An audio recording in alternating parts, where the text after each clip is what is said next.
వాక్యం వినటం వల్ల మంచిది కాదా? చెప్పండి. వాక్యము వినటం వల్ల మంచిదా కాదా? వాక్యం వినటం వల్ల ఏం పెరిగిద్ది? గర్వమా, కోపమా, అసూయ? ఏం పెరిగిద్ది? వాక్యం అంటే ఏంటి?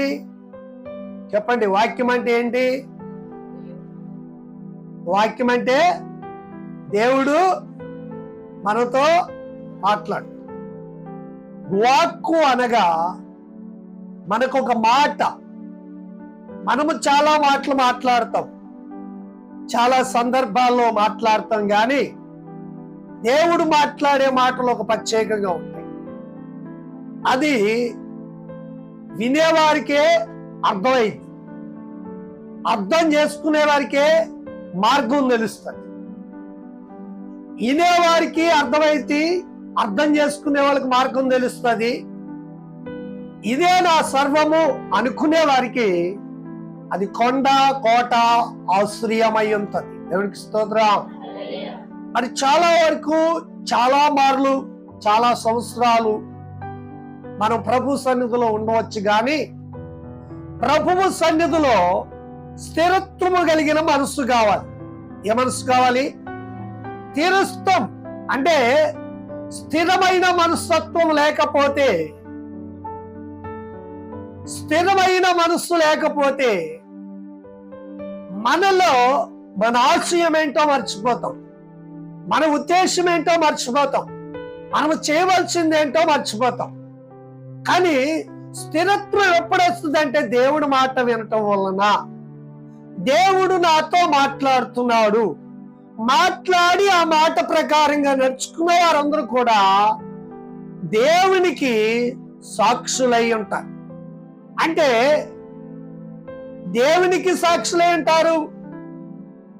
మరి మనిషిని గురించి చెప్పటానికి ఎంత మాత్రమును సిగ్గు పడకుండగా డేరుగా నిలబడతారు. అంటే ఎవరన్నా ఏమని అనుకుంటారేమో, ఎవరైనా ఏమన్నా మనం చిన్నగా చూస్తారేమో అని అనుకుంటారు. చాలా వరకు ప్రభువుని నమ్ముతాం, ప్రభు మాట వింటాం, ప్రభువే మనతో మాట్లాడుతున్నాడు. అనేకమైన సందర్భాల్లో అనేకమైన మాటలు మనం వింటూ ఉంటాం. వినినా గాని మనం ఏం చేస్తామంటే గుట్టుమట్టుగా ఉంటాం. ఎలా ఉంటాం? గుట్టుమట్టుగా అంటే మనము జరిగిన మేలు ఇతరులకు చెప్పం, మనలో ఒక సాక్ష్యం ఉండదు, దేవుడు చేసిన గొప్ప కార్యాలు ఎవరికి చెప్పలేము, చెప్పాలనే మనసు రాదు కూడా. మరి గుట్టుమట్టుగా ఉన్న వారికి దేవుని మాట వినిన వారు కారు. దేవునికి స్తోత్రం. హల్లెలూయా. మరి దేవుని మాట వినిన వారు ఎలాగుంటారయ్యానంటే, ఎక్కడికి వెళ్ళినా, కనీసం ఒక అడవులోకి వెళ్ళినా, ఒక ఎడారిలోకి వెళ్ళినా, తెలియలేని సమాజంలోకి వెళ్ళినా, మనం తెలియలేని యొక్క మనుషుల మధ్యలోకి వెళ్ళినా, అక్కడ ఎలాగుండాలంటే నీవు దేవుని యొక్క ప్రభావం నీలో కనపడి ఉండాలి. దేవునికి స్తోత్రం. అర్థమవుతుంది ఉదయకాలం నా మాటలు. మనము ప్రతి బిడ్డ నమ్ముతారు. ఏదో ఒక కష్టం వచ్చో, బాధ వచ్చో, ఏదో ఒక విధంగా. అసలు నేను అడుగుతాను, దేవుడిని మనల్ని నమ్మటం అంటే మనల్నే దేవుడు నమ్మాలి. అంతే కదా? అంతేనా? దావీదు ఏమంటాడు? నువ్వా నా విశాలత్వమును బట్టి, అంటే నా విశ్వాసమును బట్టి నా మీద నమ్మకమును నీకు ఉండిన ఎడల నీ కృపను దయచేయమని అంటాడు. అంటే ఎవరి మీద నమ్మకం ఉండాలి? మన మీద నమ్మకం ఉండాలి. ఎందుకని?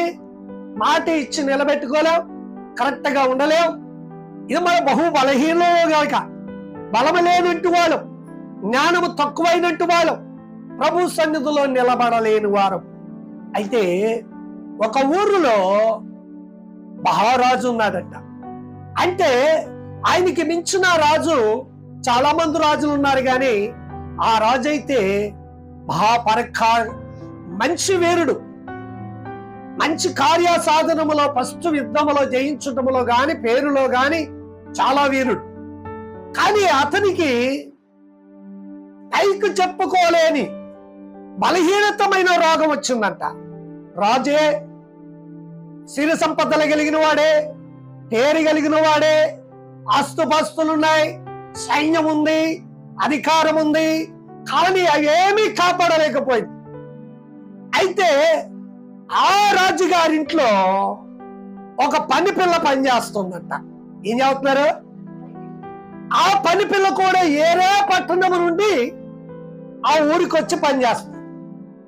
ఆ ఊర్లో నుండి ఈ ఊర్లోకి వచ్చి చాలా నమ్మకంగా పనిచేస్తూ ఉంటే ఒక రోజుని యజమానురాలని అడుగుతుందంట, అమ్మా రాణి గారు, అమ్మా రాణి గారు అన్న యజమానురాలా అని అంటే, ఏంటమ్మా ఏం చెప్పంటే, ఎప్పుడు చూసినా మీరే కనబడుతున్నారు కానీ గొప్పగా విన్నాను మా ఊర్లోనే, ఈ ఊరు రాజు మంచి సూర్యుడు, పరాక్రమం కలిగిన వాడు, అబ్బా చాలా దయగలిగిన వాడు కూడా. ఆ రాజుగారు కనపట్లేదు, ఎందుకనమ్మా అని అడిగారంట. అడిగిన వెంటనే ఆవిడన్నదంట, మా యజమానులకి రోగము కలిగెను. ఏమందండి? ఆ రోగం ఎలాంటిదంటే ఏ విధముగా కూడా మనుషులకి చెప్పుకునేది కాదు. పోనీ అధికారం ఉంది కదా, అధికారంతో తీర్చుకునేది కాదు. ధనం ఉంది కదా, ధనంతో తీర్చుకునేది కాదు. పేరుంది కదా, పేరుతో తీర్చుకునేది కాదు. అలాంటి స్వభావం కానప్పుడు వెంటనే ఆ పని పిల్ల ఏం చెబుతుందో తెలుసా? అమ్మా, మా ఊర్లో అంటే మా పట్టణంలో ఒక ప్రవక్త ఉన్నాడు, ఎటువంటి రోగమైనా సరే ఆ ప్రవక్తని మాట వింటే బాగుపడతాడమ్మా అని ఆ యజమానురాలికి చెప్పిందంట. ఇంతకీ రాజెవరు? ఆ యజమానురాలు ఎవరు? ఈ పని పిల్ల ఎవరు? 2వ రాజులు 5వ అధ్యాయము చూడండి. 2వ రాజులు 5వ అధ్యాయము. సిరియా రాజు సైన్యాధిపతి అయిన నయమాను ఒకడు ఉండాడు. యెహోవాయే సిరియా దేశమునకు గనుక తన యజమానిని దుస్తునికి గనుడై దయ పొందిన వాడాయను, మహాపరాక్రమ కలిగిన శాలి ఉండాడు. కానీ అతడికి ఏమొచ్చిందంటే కుష్టి రోగి. ఏముంది ఇక్కడ? యుద్ధములో వీరుడు, పేరు కలిగిన వాడు, ఐశ్వర్యం ఉంది, ఘనమైన వాడు, కానీ ఏమొచ్చింది? ఈయనకి రోగము ఉంది. ఆ ప్రియులారా, రోగము ఉంది. అనేకమైన రోగాలు అది తనంతట తను ఎంతగాని మంచు సూర్యుడికే కలిగింది. ఆ రోగముతో ఉన్నప్పుడు ఆ తర్వాత చదవమా, గుంపులుగా బయలుదేరి ఇశ్రాయేలు దేశము మీదకి పోయి ఉండిరి. ఒక చిన్నదానిని చేరుకుండి రాగా పరిచయము చేయించు ఉండేది. నా ఏలిన వాడు ఉండవలెనని నేనెంతో కోరుచున్నాను. నా ఏలిన వాడికి కలిగిన కుష్టు రోగమును బాగు చేయనని యజమానురాలతో నేను నయమాను రాజునెత్తుకు పోయి అతనికి తెలియజేయగా సిరియా రాజు ఇశ్రాయేలు రాజులకు ఒక దూత చేత పత్రికను పంపించుదనని అతడు బంగారము బట్టలు తీసుకుని పోయి ఇశ్రాయేలు రాజులకు పత్రికను అప్పగించను. ఏదనగా నయమానునకు కుష్టు రోగమును బాగు చేయవలెనని పంపించి ఉన్నానని ఇశ్రాయేలు రాజు ఈ పత్రికను చదివి వస్త్రములను చింపుకొని సంపుటకును బ్రతికించుటకును నేను దేవుడునా. ఒకనికి కలిగిన కుష్ఠరోగమును మానుపమని నా యొద్దకు నాతో కలహమునకు ఎట్లు ఎదుగుచున్నాడు అని ఆలోచించనని దేవునికి స్తోత్రం. హల్లెలూయా. ఇక్కడేమో ఇశ్రాయేలు కుమార్తె అని బిడ్డ ఏం చెప్పింది? అమ్మా, మన యజమానికి కలిగిన రోగము పోవాలంటే ఇశ్రాయేలు పట్టణంలో ఉన్నట్టు దైవజనుడైన ఎలీషా దగ్గరికి వెళ్ళమంటే ఇక్కడ మంచి సాక్ష్యం ఇస్తుంది. ఎందుకని? అంత మాట దేవుని యొక్క ప్రభావాన్ని చూసింది. చాలా వరకు చూడండి, మన పని స్థలాల్లో అయినా, ఆఫీసులో అయినా, ఇరుగు పరివారైనా యేసు ప్రభు నమ్మానని అసలు చెప్పరండి. అసలు ఎవరికని చెబుతారా? అయ్య బాబాయ్, ఒకటి ఆ మాట చెప్పడానికే నోరు రాదు. యేసు ప్రభుని నమ్మాను. అయ్యా మీరేం చేస్తారు? మీరు ఎక్కడికి వెళ్తారు? ఏంటి సండే వెళ్తున్నారు ఏంటంటే, ఎక్కడికి వెళ్ళాలండి. ఒక్కొక్క ఆమె అయితే ఇరుచుపడిద్ది. నా గురించి నీకెందుకు? అనేదానా పొద్దుగుగులు కళ్ళు, ఆ విషయం నీకు అంత అవసరమా అంటారు. వాళ్ళేంటి, నీ యొక్క ఆశీర్వాదాన్ని, ఆ రూపాన్ని చూసి వాళ్ళు కూడా మరి పొందాలని ఆశపడుతున్నారు. ఎవ్వరు చెప్పరు. ఒక రోజుని ఇలాగే ఒక గుమస్తా పనిచేస్తున్నాడట ఒక యజమానుడి దగ్గర. పనిచేస్తుంటే ఒక 2 రోజులు పనికి రాలేదంటాడు. పనికి రాకపోతే, ఎరా ఇంతపై పనికి రాలేదేంటి? ఎందుకని? ఏంటి కారణం ఏంటి?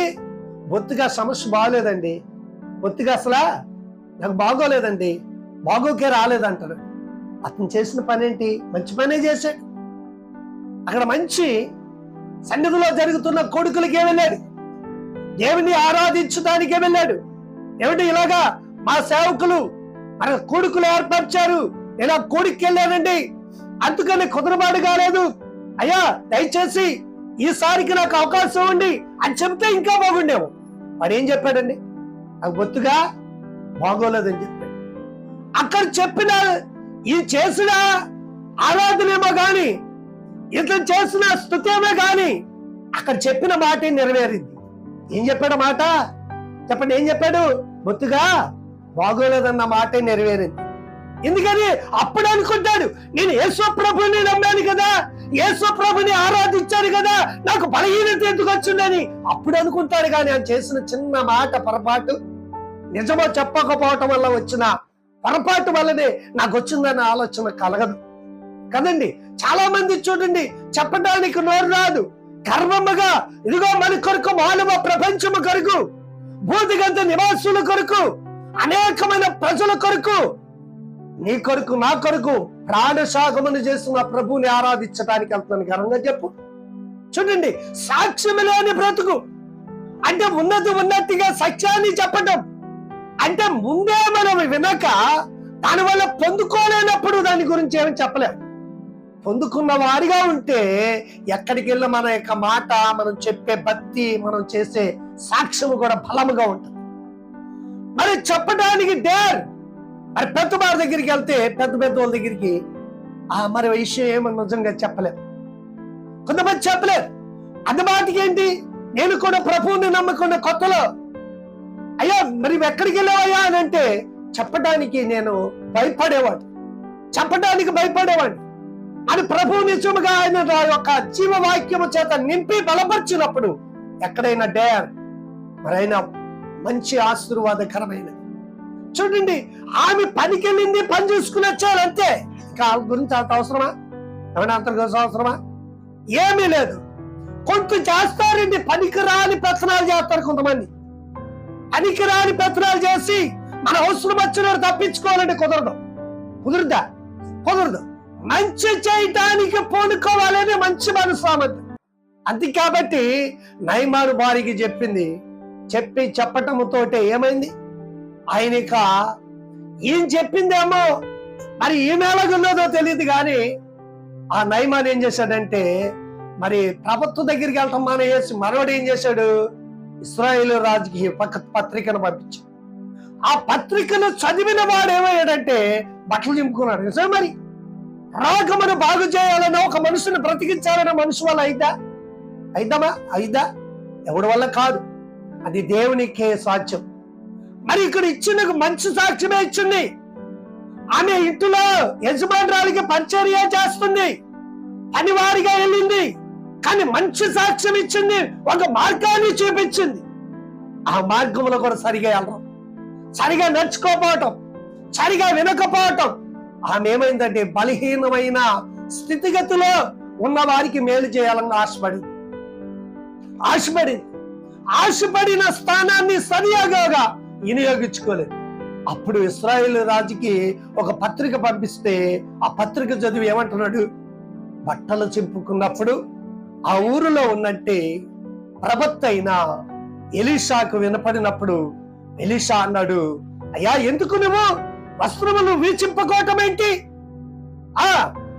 ఆ నయమానుని మన దగ్గరికి రమ్మని చెప్పేది. చదువమ్మా మాట్లాడు.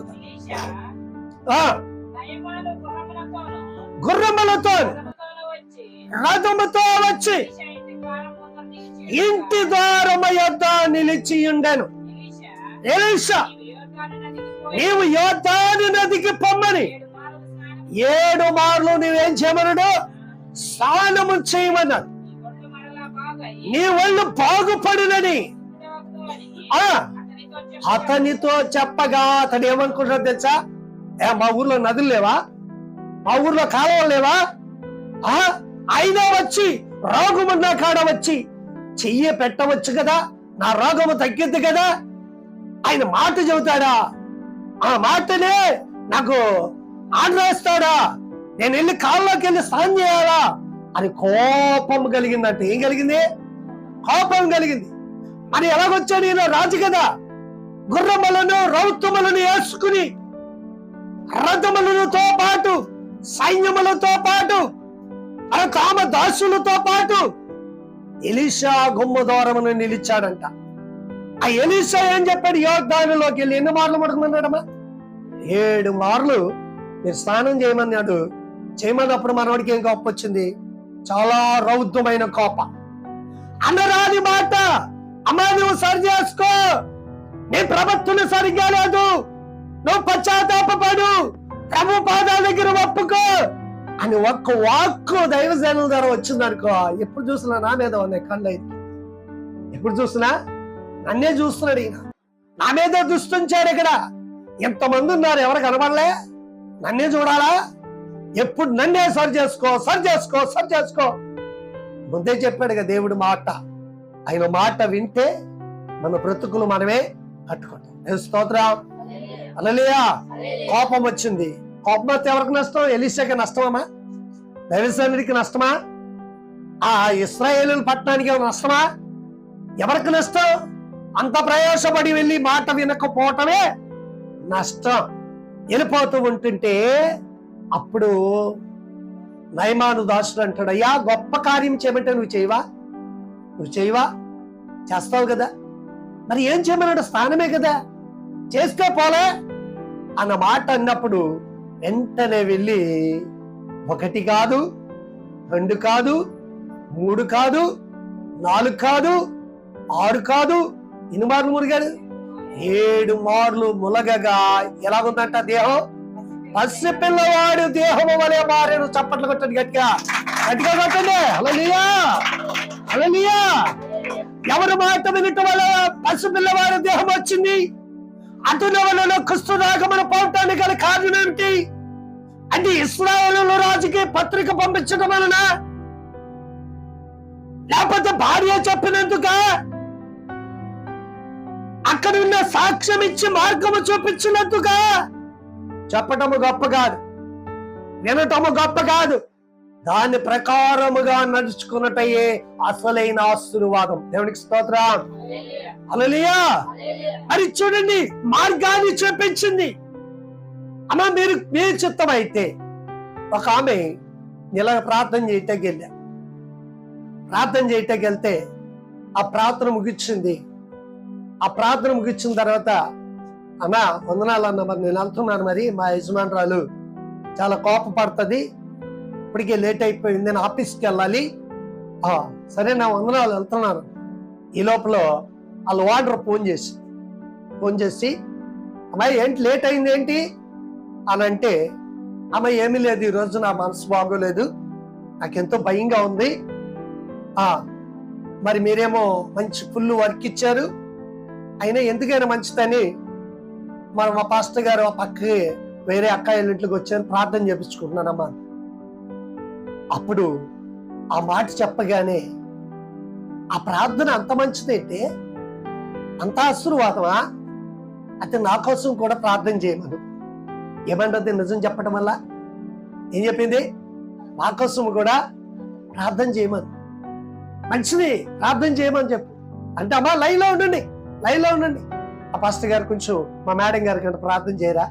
ప్రార్థన చేశాక అప్పుడు ఆ మాట వింటుంతోటే ఆవిడకి ఎంతో కోపం కలిగిందంట. ఎవరి మీద? ఆవిడ ఆఫీస్ వర్క్ చేసే వారు అందరి మీద కోపం వచ్చిందంట. ఎప్పుడు వరకు ఎవరి మీద కోపపడే మనసే లేదంట. తెలుసుకోరావు, ఎప్పుడు కోపంగానే ఉంటుందంట, ఎప్పుడు రాసుకుంటూ ఉంటుందంట. ఏమి చెప్పిన మంచి ఒక మాట, ఆ మాటే ఆమె జీవితాన్ని మార్చేసి ఇప్పటి వరకు కూడా అంటదంట అందరినీ, అమ్మా ప్రార్థన చేసుకుని వచ్చారా, నేను కూడా మా ఇంటికాడ ప్రార్థన చేసుకుని వచ్చా అంటదంట. అందరిని అడుగుద్దంట. సరే, అందరిని అడిగిద్దంట, మీరు ప్రార్థన చేసుకుని వచ్చారా? ప్రార్థన చేసుకొస్తాను. మరి ఏం చేస్తాం, మన వర్క్ కుదరదు అని చక్కని సాక్ష్యం ఇస్తూ ఉంటుంది. ఇలాంటి సాక్ష్యం ఆశీర్వాదకరం. అంటే నయమాను ఎలీషా మాట విన్నాడు, దైవజనుడు మాట విన్నాడు. వినినందుకే ఆ దేహము పసిపిల్లవాడి దేహం అయింది. మరలా వచ్చాడు ఎలీషా గుమ్మద్వారం దగ్గరికి. ఎందుకు వచ్చాడు చెప్పండి? ఎందుకు వచ్చాడు? తగ్గిపోయింది కదా, వెళ్ళిపోవచ్చు కదా, అంతే కదా. మనం రోగం తగ్గిపోతే వస్తాం, అప్పులు తీరిపోతే చెప్పండి. రోగం తగ్గిపోతే అయిపోయింది, అప్పులు తీరిపోతే ఇది కనపడం, అంతే కదా. కనపడతాం దేవుడి దగ్గరికి వచ్చి, దైవ సేవకుల దగ్గరికి వస్తామా? వస్తామా? ఒక దెయ్యం పట్టిందని వచ్చి, ఈ మాట నేను చెప్పకూడదు కానీ మారుతుంది, దెయ్యం పట్టిందని వచ్చి వచ్చింది. ప్రతి శుక్రవారం ప్రార్థన చేపించుకుంటాకు వచ్చింది, తగ్గిపోయింది. అమ్మాయి ఏంటమ్మా రావట్లేదండి. ఇంకెందుకండి, తగ్గిపోయింది కదా. ఏమంటుంది? ఇంకెందుకండి, తగ్గిపోయింది. ఈసారి ఎప్పుడైనా వస్తామండి. ఏమొస్తే దేవస్తోత్రం. హల్లెలూయా. ఇది ఆత్మీయతకు స్థిరమైనది కాదు. అందుకే చూడండి, శుద్ధుడయ్యాడు, బాగుపడ్డాడు, ఇక అతను గ్రామానికి, అతను పట్టణానికి వెళ్ళిపోవచ్చు. అలాగెళ్ళలే, మళ్ళీ తిరిగి ఎక్కడికి వచ్చాడు? ఆ దైవజనుడి దగ్గరికి వచ్చి ఆయన తీసుకొచ్చిన అర్పణలు ఇవ్వబోతుంటే ఆ మాట ఏమన్నాడు? చదవమ్మా చక్కగా. ఎలీషా, ఎవరి సన్నిధిని నేను నిలబడి ఉన్నాను, ఇశ్రాయేలులైన యెహోవా జీవము తోడు, నేను ఏమీ తీసుకొనని చెప్పాను. ఎంతో బతిమాలినను ఒప్పుకొనకపోయాను.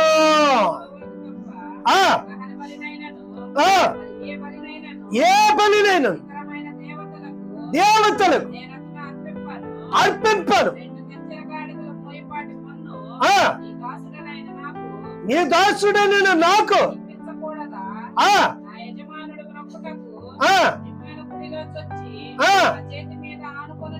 నా చేతి మీద ఆనుకునేటప్పుడు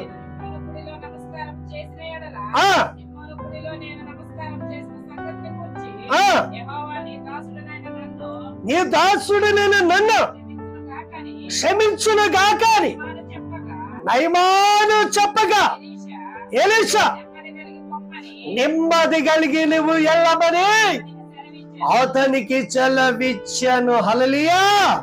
చూసారా, నీవు ఎండియొద్దు, బంగారమద్దు, నువ్వు బాగుపడ్డావు అంతే. మీ యొక్క ప్రాంతంలో ఉన్న దైవ సేవకులకి, మీ పట్టణంలో ఉన్న దైవ సేవకులకి నువ్వు అక్కడికి చెందిన వ్యక్తువు కాబట్టి అక్కడ ఇచ్చుకో, నువ్వు ఆశీర్వదింపబడతావు అని చెప్పినట్టుగా మాట అని అప్పుడు వెళ్ళిపోతూ ఉంటే మన దగ్గర ఎలీషా గారి దగ్గర నమ్మకమైన దాసుడు ఉన్నాడు. ఆ దాసుడికి వినబడింది, ఈ దాసుడు ఏం చేశాడు అనుకుంటున్నారు? వెంటనే చూడండి, ఆశీర్వాదములో ఉన్నాడు, సమృద్ధిలో ఉన్నాడు, దీవెనలో ఉన్నాడు, మేలులో ఉన్నాడు, తృప్తిలో ఉన్నాడు. ఏ కొరత లేని దేవుడు 10 దినము మాట్లాడే ఆశీర్వాద వర్షములో ఉన్నాడు. అయినా చూడండి, దురాశ ఏం కలిగింది? దురాశ కలిగింది. దురాశ కలిగి దైవజనుడు నుండి పరుగున వెళ్ళిపోయి నయమాను రథముల దగ్గరికి వెళ్ళాడంట. రథముల దగ్గరికి వెళ్ళి ఏం చేశాడు తెలుసా? అప్పుడేమంటున్నాడు? అయ్యా ఎందుకని? క్షేమమేనా అంటున్నాడు నయమాన్. అందరూ క్షేమమేనయ్యా, మరి ఎందుకు వచ్చా ఏంటి? అయితే మా దాసుడు కొంచెము నీ దగ్గర అర్పణలు తెమ్మన్నాడని చెప్పాడండి. కొన్ని అర్పణలు తెమ్మన్నాడు. ఉన్నది ఉన్నట్టుగా ఆశీర్వాదము సరిపోలే. దురాశ కలిగి, ఈరోజు చూడండి, దురాశ కలిగిన ప్రవర్తన వలన అతను ఏం చేశాడంటే ఆ నయమాన్ దగ్గర కొన్ని తీసుకున్నాడు. ఏమి ఎరగనోళ్ళగా తీసుకొచ్చి దాచుకున్నాడు. మళ్ళీ వచ్చి దైవజనుడి దగ్గర నిలబడ్డాడు. ఏమీ ఎరగనోళ్ళగా చూడండి, ఏమి పాపం పుణ్యం నాకు తెలియదు అన్నట్టుగా నుంచున్నాడు. నుంచుంటే ఎలీషా అడుగుతున్నాడు, ఓ నయమాను, ఎక్కడికి వెళ్ళావమ్మా? గెహజీనా? ఆ గెహజీ నువ్వు అక్కడికి వెళ్ళా అని అడిగితే చెప్పమ్మా. నీ దాసుడనైనా నేను ఎచ్చడికి నేను పోలేదని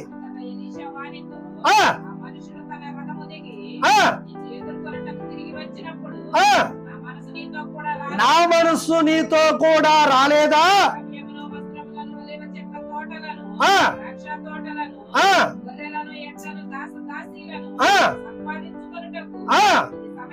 ఇది సమయమా? నయమానికి కలిగిన కుష్టి రోగమా నీకును నీ సంతతికి కలిగినని చెప్పాను. హల్లెలూయా. ఎందుకని? ఆశీర్వాదములో ఉన్నాడు, ఆశీర్వాదము కోల్పోయాడు. అంటే ప్రభువు దీవించాడు, దీవించిన దాంట్లో బాగానే ఉంది, ఆశీర్వదింపబడ్డాడు. ఇంకా దురాశ. చూడండి, కష్టపడుతున్నావు. బ్యాంక్ అకౌంట్ అందరికి ఉంటుందా? అందరికి ఉంటుందిగా. ఒక అకౌంట్ ఉంటుంది, సరిపోయింది. ఆ అకౌంట్ లో ఏమన్నా మిగిలి తగిలి ఏమైనా ఉంటే వేసుకుంటారు, లేకపోతే లేదు. అంతే కదా, దాచుకుంటారు, లేకపోతే లేదు. ఇంకా దురాశ. దురాశ వల్ల ఏమవుతుందంటే తెలుసా? ఇరుక్కుంటావు, నీవు శాపానికి దగ్గర అయిపోతావు. ఆ దురాశ వల్ల ఏమైంది చూడండి, ఈ మధ్య వచ్చింది ఈ అమ్మాలు. ఏంటది? క్రెడిట్ కార్డు ఏంటంటే ఇంకేం కార్డులు అయ్యా అని? ఏం కార్డులమ్మా?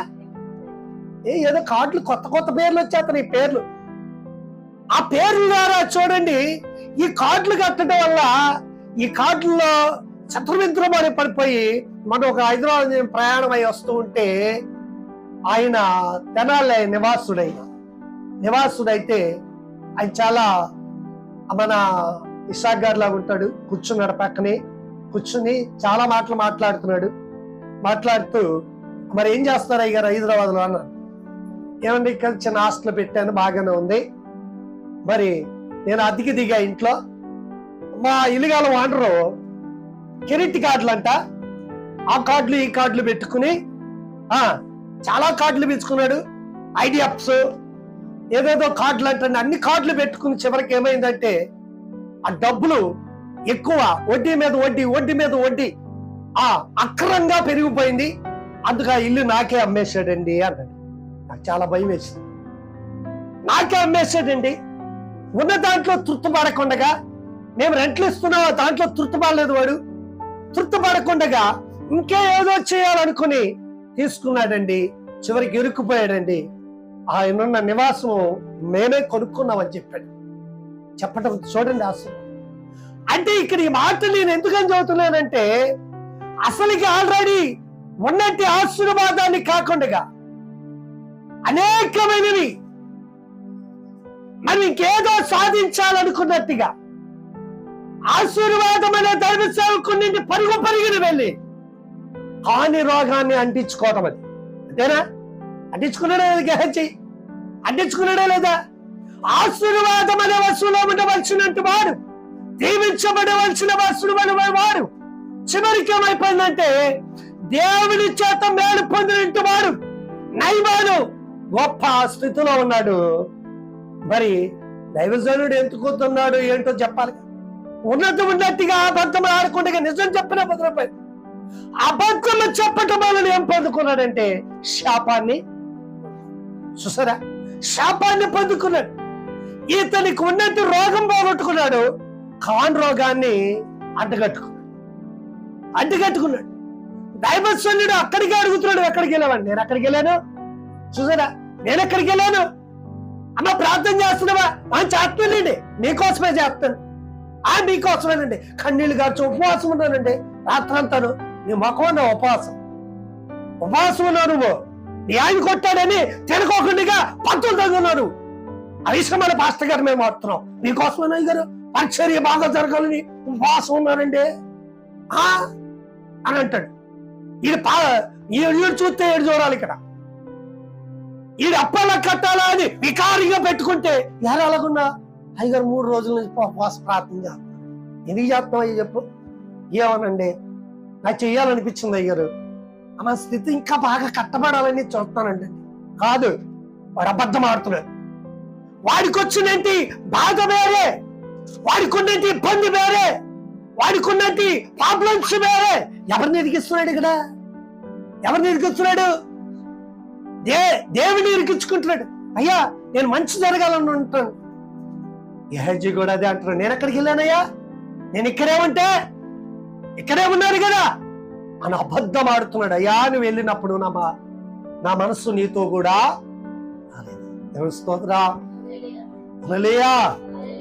దైవజనుడి దగ్గర ఉంటాము. తేరుకున్నాడేమో గాని ఆత్మీయత క్రియలు లేవు. పరిశుద్ధమైన కార్యాన్ని చేయాలని మంచి ఉద్దేశం లేదు. చూడండి, ఇశ్రాయేలు పట్టణంలో ఉన్న దైవజనుడి కోసం ఆ పని చేయించుందంటే దాసురాలు మంచి సాక్ష్యం ఇచ్చింది. నా ప్రియులారా, ఈ ఉదమ కాలము మనం పనిచేసే పనుల్లో గాని, మన ఇరుగు పొరుగు వారు మరి ఉంటున్న నివాసము దగ్గర గాని మన సాక్ష్యం ఎలాగుంది? దేవుని కోసము, దేవుని చేయించిన గొప్ప కార్యాల కోసము సాక్ష్యం ఉన్నదా? సాక్ష్యము లేక, ఆత్మీయత లేక, మేలు పొందక, జీవించబడక, దీవెనకరమైన ఆశీర్వాదకరమైన ప్లేస్ లోనండి ఎక్కడికో పరిగెడుతున్నావా? అటెళ్తే మంచిది, ఇటెళ్తే మంచిది, ఇటువైపు వెళ్తే మంచిది అది అటు ఇటు తిరిగే గుంపుగా ఉన్నావా? అదని ఉదయ కాలం యెహోవా అలాగా పరిగెత్తాడు. ఆశీర్వాదాన్ని కోల్పోయి ఏం పొందుకున్నాడు? శాపాన్ని. ఆమె దేవుని సన్నిధిలో దైవ సేవకుల ద్వారా తృప్తి పొందింది. నయమాను కుటుంబానికి మేలే చేసింది. చప్పట్లు కొట్టండి గట్టిగా. హల్లెలూయా. మనము కూడా మేలు చేసేవారుగా, ఆశీర్వదింపబడిన వారిగా, మరి నయమాను గర్వించిన వాడే, కోపగించిన వాడే, ప్రభు వైపు దేవుడు చెప్పినది, దైవ సేవకుడు చెప్పిన మాట ప్రకారం నడవకపోతే మేలు పొందుకునే మరి మన స్థితిగతి ఎలాగుంది? దేవుడి మాట వింటే, మరి దైవజనుల మాట వింటే మనకు ఆశీర్వాదం. ఆ మాట వలన మనకి దీవెన, ఆ ప్రసన్నతలు కలుగుతాయి, ఆ మేలు పొందుకుంటాం, తృప్తి నొందుతాం. ఆ తృప్తికరమైన దీవెనలో నీవు నేను ఉండాలని ఈ కాలం మాట్లాడుతున్న ప్రతి మాటను మన హృదయంలో నింపబడి దీవించబడుదుముగాక. ఆమేన్. ప్రార్థన చేసు. స్తుతులపైన సింహాసనాశ్రుడమైన గొప్ప దేవ, నీ పరిశుద్ధమైన పాదాలకు వందనాలు, స్తోత్రాలు చెల్లించుకుంటూ ఉన్నాం. మహాకృపా కనికరమ కలిగిన యేసయ్య, నీ ఘనమైన పాదాలకు వందనాలు, స్తోత్రాలు చెల్లించుకుంటున్నామనైనా. ఇప్పుడు వరకు మాట్లాడిన ప్రతి మాటను బట్టి వందనాలు, విన్న మాటలను బట్టి ప్రభువా, అయ్యా మేము ఉంటున్న ప్రాంతంలో గాని, మేముంటున్న నివాసంలో గాని, పని స్థలాల్లో గాని మా సాక్ష్యం ఎలాగుంటుంది? అయ్యా నీవు చేయించున్న మహత్ కార్యాల గురించి, నువ్వు చేయించున్న మేలుల గురించి మేము సాక్షిగా ఉంటే ఇతరులకి మేలు చేయగలుగుతాం. అయ్యా నీ మాట యందు మేము నిలకడగా ఉంటే ఆ మన మేలు పొందుతామనైనా. ఆ మాటను విన్నారు గనుక, నయమాను కుటుంబం విన్నది గనుక వారి గొప్ప స్వస్థను పొందారు ప్రభా, మేలును పొందారు ప్రభా. మాట విను వాడే, దైవజనుల కింద గొప్ప ఘనకార్యాలు చూసిన వాడే కోల్పోయాడు ప్రభా. ఆ స్థితిలో మేము కోల్పోయిన స్థితిలో, నీ సన్నిధికి దూరం అయిపోయిన స్థితిలో మేము ఉంటున్నామా? సరైన సాక్ష్యం ఇచ్చిన వారిగా, నీ కొరకు నిలబడిన వారిగా, ఆశీర్వాదకరమైన బిడ్డలుగా నిలకడగా ఉండేటట్టు అటు ఆత్మీయతను మమ్మల్ని బలపరిచి, అయ్యా ఇంత బయట మా వాకుట ఆ ప్రాంతంలో గొప్ప సాక్ష్యం ఇచ్చే బిడ్డలుగా మమ్మల్ని నిలబెట్టుకోనండి. ఆ కుటుంబాల్లో సాక్షిగా ఉండాలి. అయ్యా నా తల్లి మంచి విశ్వాసురాలు, ఆ తండ్రి మంచి ప్రార్థనా పురులు, అయ్యా మంచి గనులు, మంచి విశ్వాసత్వములో నడిచేవారు, మంచి చేసేవారు అనే గొప్ప సాక్ష్యాన్ని మేము సంపాదించుకునే కృపను మాకు దయచేయండి. నీ సన్నిధిలో మేము సంపాదించుకోవాలి, దైవ సేవకుల మధ్యలో సంపాదించుకోవాలి, సమాజంలో సంపాదించుకోవాలి. అది సాక్ష్యం ఇచ్చి ఇతరులకు మేలు చేసే బిడ్డలుగా మమ్మల్ని నిలబెట్టమని యేసు పరిశుద్ధ నామమున ప్రార్థిస్తున్నాము మా పరమ తండ్రి. ఆమేన్. హల్లెలూయా.